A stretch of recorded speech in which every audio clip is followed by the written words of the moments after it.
Hi guys, Philip Good here with another video for you. I am a relationship coach and have been married to my beautiful wife for 48 years. Okay, today's video is about how an absence of love in childhood affects your relationships and 11 steps to rekindle the feelings of love. Okay, this is a subject I know a lot about personally. My childhood was I think in the past I've mentioned it was marred with violence and so on, and particularly violence from my father towards myself. I was the oldest of six children, and so my parents' relationship was volatile to say the least, and at times violent as well. My father towards my mother, and as the oldest of six kids, I would always step in to when I was of a certain age, step in my mother's defence, and of course take the emphasis away from my mother to myself. And I knew how to press my old man's hot buttons, and so the emphasis would be on me. So I'd take the punches and the hits, so my mother didn't. But anyway, so as a result of that, um, I mean, I was knocked down so many times, and as a kid.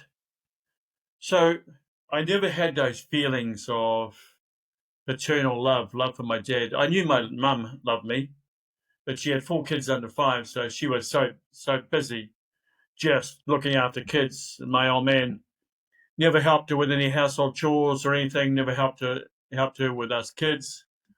And his idea was to go out and work and expect my dinner on the table and not help with any housework at all.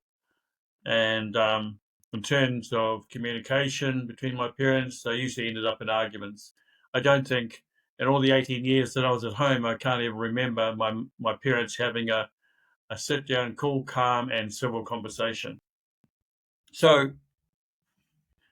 I had a lot of violence towards me, including at 12 months of age. I was knocked out of my high chair and sent flying across the kitchen and dining room floor, ending up at my 18-year-old auntie's feet. That was when I was 12 months of age, just because I'd pushed my plastic plate off the high chair tray and it went on the floor. And for that, I was punished big time. I was 12 months of age. So that was the type of violence that I experienced, and so love wasn't in the equation. And so all my childhood was about, and growing up years actually, was trying to win my father's love. You know, I played rugby league from the time I was six. I was a great player. I was fast. I was a 100-meter sprinter as well. I scored tries, tackle everybody, and so on. And trying to please my dad, so you might have thought, well, you give me some praise or whatever. So it's just that, might start to feel feelings of affection or whatever, but that didn't happen. So I can remember when I was a rugby league rep player as well, representative player. And I remember when I was 11 years of age in my last year at primary school, coming home with a school report at the end of the year with 11 ones, like the top mark in every subject. And still, nothing that I ever did was good enough to receive my father's love. And fast forward right until I was 48 years of age on a dairy farm that my wife and I purchased. And my son was my second eldest. My son was about 19 at the time. And I remember the first time I ever done this in my life. I broke down to my son. There was something going on between myself and the old man. And I never done this in my life, but I sort of broke down and I said to my son, why wasn't I ever good enough to be loved by my father?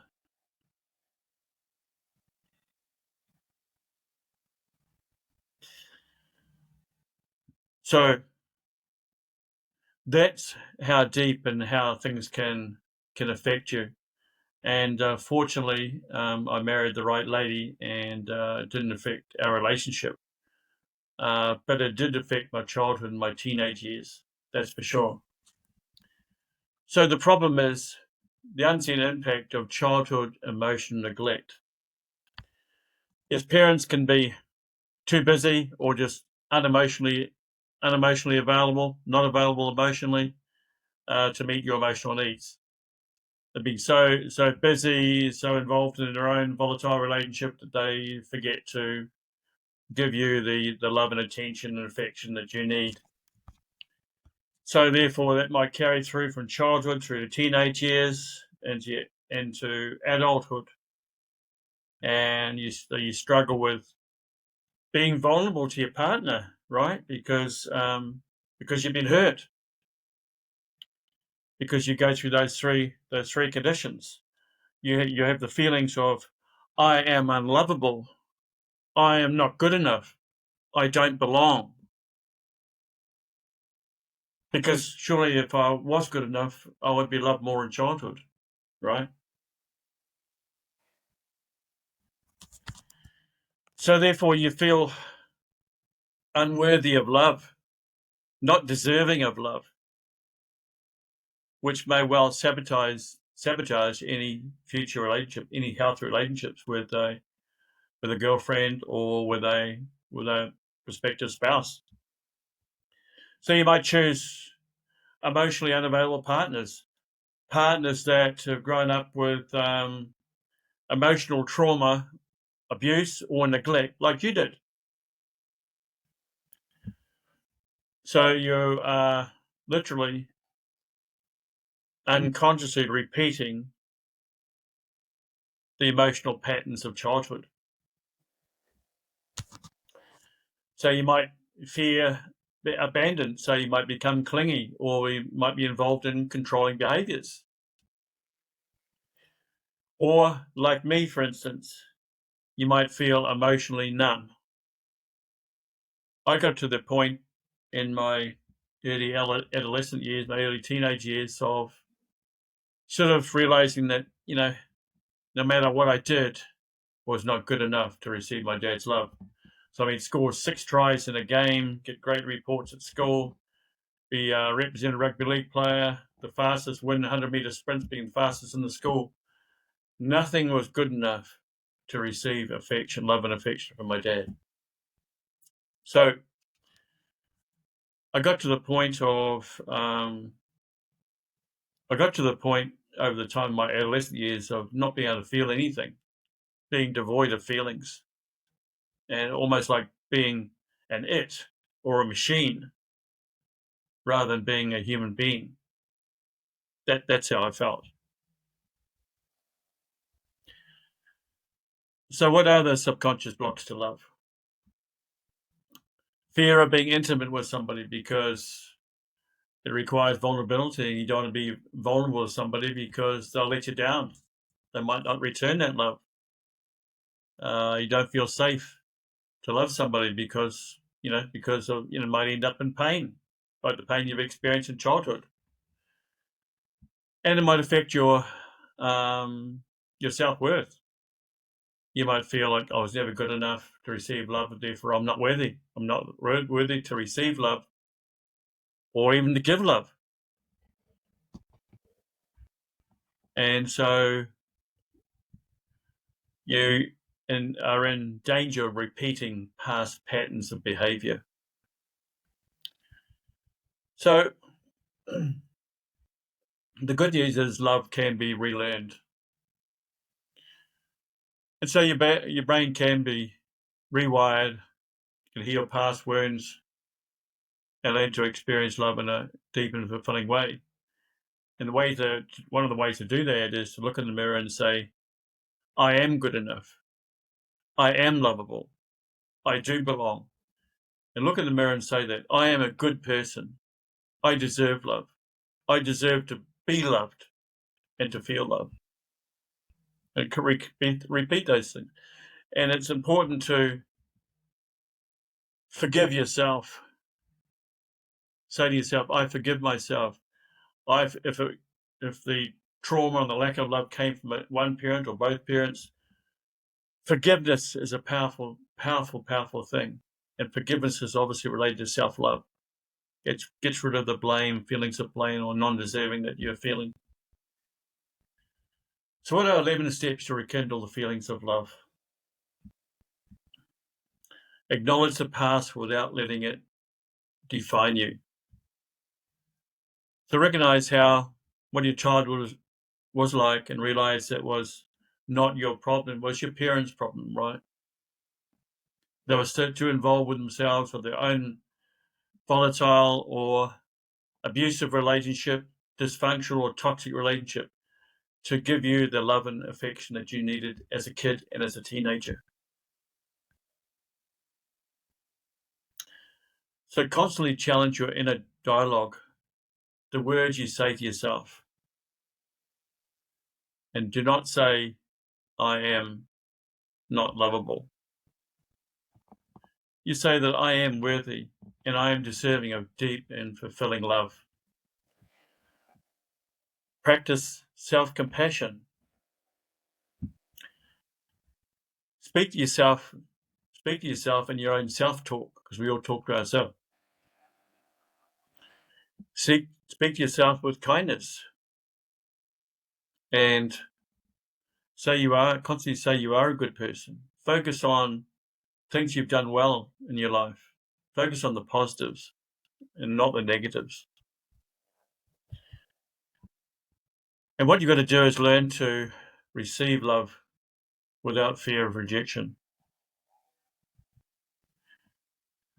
And it's continual practice, particularly practice of loving yourself, because you've got to love yourself before you can accept and receive love from somebody else. It's being kind to yourself, saying kind words to yourself. Practice compassionate self-talk. I love myself. I am a good person. I am deserving in every sense of that word. Identify and break past repetitive patterns. Acknowledge your childhood, the way your parents were, and the sort of childhood they gave you or they made for you. But it doesn't mean you have to do the same. You can change. You can change your own relationship, the relationship with yourself, and you've got pen and paper. When you are in control as an adult, you can totally write a new story. Whatever you want, you can achieve that. When you're in control, you can create and live any sort of life that you want with a partner in a relationship. So cultivating secure attachments. Healthy relationships require emotional safety. So that's all about trust. And trust is something what does trust mean? It means two people together. It's about respecting each other. It's about understanding each other. It's about being sincere. And if you can do that, you can create a great team environment between the two of you in a relationship, husband and wife in a relationship of two. But trust takes time. It's about getting each other. It's about having each other's back always. It's about trust happens over time by consistent actions. That's what you build trust over time. It's a thing that you're constantly building that connection, that closeness, that togetherness by doing things that that increase trust in each other and yourself, of course. And of course, you want to create a safe space where you both feel seen and heard. And it's about also being vulnerable with each other. When you get into a relationship with a partner, it's about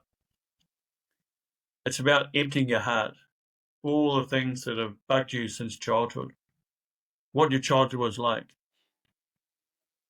And listen to your spouse's childhood as well. Compare notes. And when Eileen and I did that, my wife and I did that, it was amazing that our childhoods were much the same.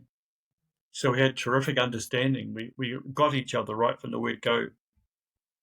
And we lay down in the sand and we unpacked our hearts, got everything else out of our chests, and cried a lot, shed tears, and But by being vulnerable like that, it improved the understanding of each other, why we were as we were. And of course, together we started healing each other. And of course, saying what we wanted in our relationship and sort of environment we wanted to create for our children, our 4 children. So love is something that you can say the words "I love you" to your spouse, and we did that. Ollie and I did that to each other all the time, and also "I love you" to our kids all the time. But back that up with actions, because action speaks louder than words, right, guys? And with the actions like hugs, kisses, spending time with your spouse, spending time with your kids, because time is love, right? To invest what does time mean? To invest my essence with those that I love, your spouse, your children, and your friends, of course.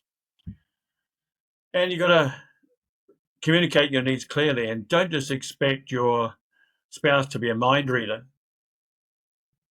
You've got to say what you need, and be confident enough that your spouse will listen to what you need. And of course, listening to each other, talking and listening, improves understanding, and then builds connection, it builds togetherness, and it builds your relationship in a great way, in a caring and loving way. And choosing love over fear daily. Well, yes, that is so important. Because as a kid, I knew what love was. I knew that my mum loved me, but she was so, like I said earlier in the video, but she was so busy with 4 kids, right? 4 kids under 5. So she didn't really have time to spend, talking to you and so on. But my grandfather lived with us until I was 11, and he passed away then. But I had a close connection with him, and I knew that he loved me, even though he wouldn't say, necessarily say the words "I love you," but it was just the feelings you had when you were doing things together with him. You just knew that he loved you. Because love, what is love? Love's a feeling, right? You got to feel loved, feel wanted, feel loved. Not just the words. Although the words "I love you" are important, but back it up with the feelings. So, a lack of love in childhood does not have to define your relationships. And the past may have shaped your patterns, but it doesn't dictate your future. So, embracing vulnerability, taking the time to understand each other, having those heart-to-heart discussions, you start to build a connection based on love. And what does love mean? Let one value. I say it's let one value essence. Let one value the heart and soul of your spouse, of your children, whoever it is that you're loving, as opposed to liking, which is let I know each other. It's about knowing, therefore understanding. But love is about valuing the person. What's on the inside in somebody's heart, right? So love is something that you're always constantly working on in a relationship. It's spending time together. It's being grateful for the time you spend with each other. It's doing things with each other, being best friends. It's about building team. And it's about doing that every single day. Nurturing love. Look, guys, when you're first born, we before we're even born into this life, we experienced unconditional love in the spirit world. When we came to Earth as a little baby, we are still connected to God, and we had unconditional love as our defining. How we defined ourselves as little babies. Because when you can see as a parent, when you have a little baby, they're so full of love and joy, aren't they? When they become aware, they kick and they're just exuberant. They're filled with that unconditional love. And as parents, you are for your newborn as well. You're full of total unconditional love. And that's the love you want. You want as husband and wife. That is what you want to have. That's what you want to build towards and always have. Unconditional love. What that means is it's about the be, do, have, right? It's about loving your spouse for the being that they are, rather than your spouse having to do something or have something. It's about just loving the magnificent being they are, and always keep that upper mind. So love, I guess we're all here to learn unconditional love. But the thing is to remember is when we were born,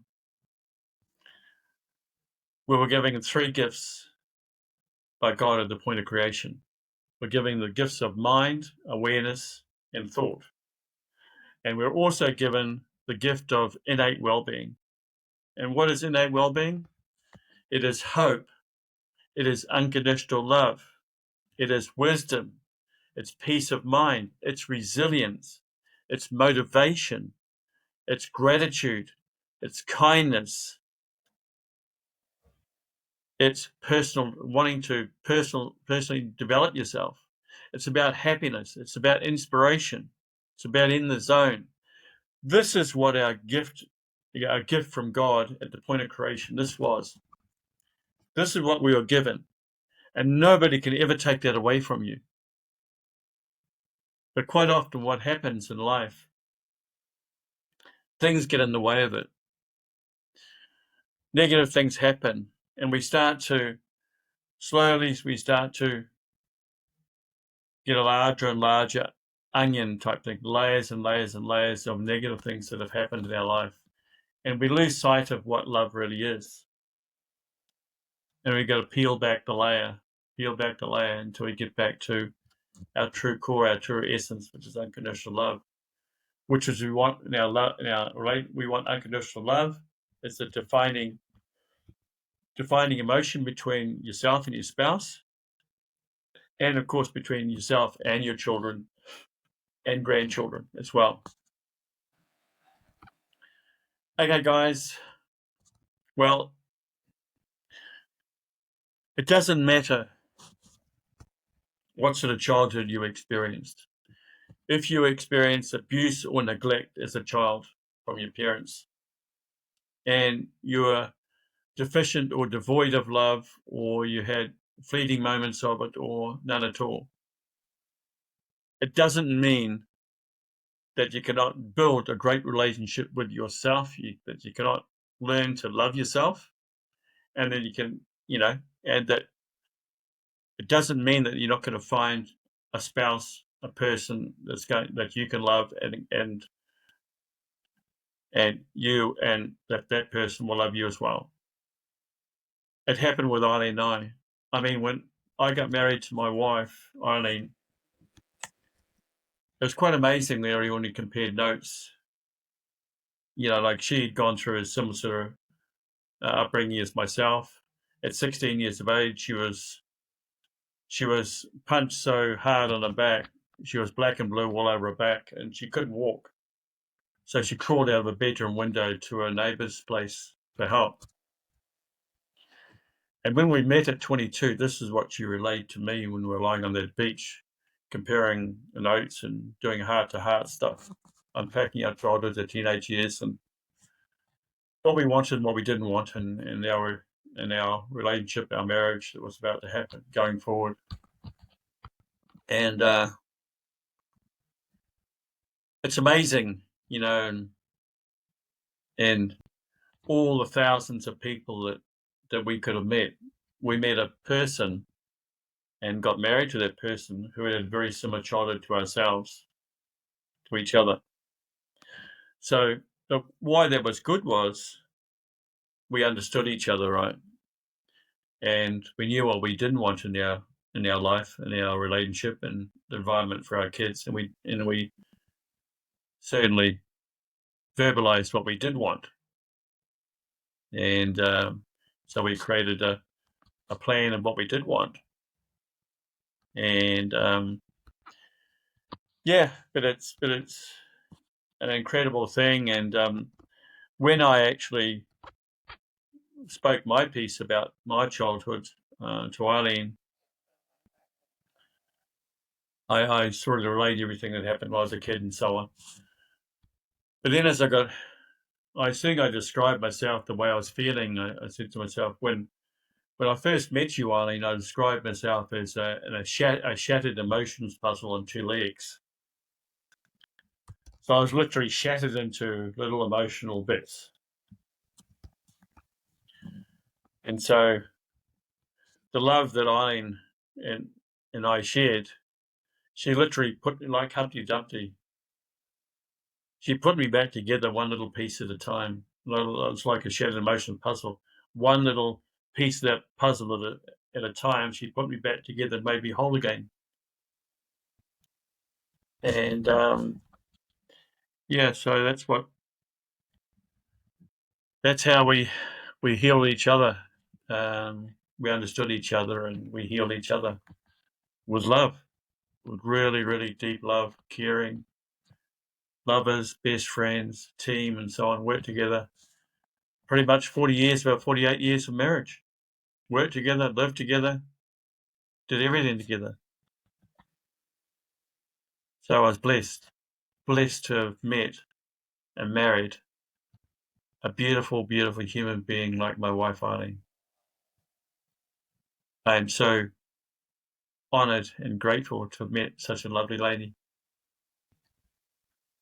And comparing, and that happened despite the childhood that I experienced, the violence, the abuse. Still achieved that. So if you guys have experienced the same as a kid or as a teenager, you too can achieve happiness, love in adulthood, if that's what you want. Hand on heart. I did it. Eileen did it. We did it. And you can do it too. And that's what I want for you guys as well. So whether you're starting a relationship, involved in a relationship at the moment is not going too well, you can totally redefine it. You can write a new story. You've got the pen. You've got to grab a pen, grab a piece of paper, rewrite your story. And you can create anything you want, guys, with love in your heart. Anyway, love you guys. I'll let you go now. Bye. Love you. Hope you got something out of this. Thank you. Bye. Love you.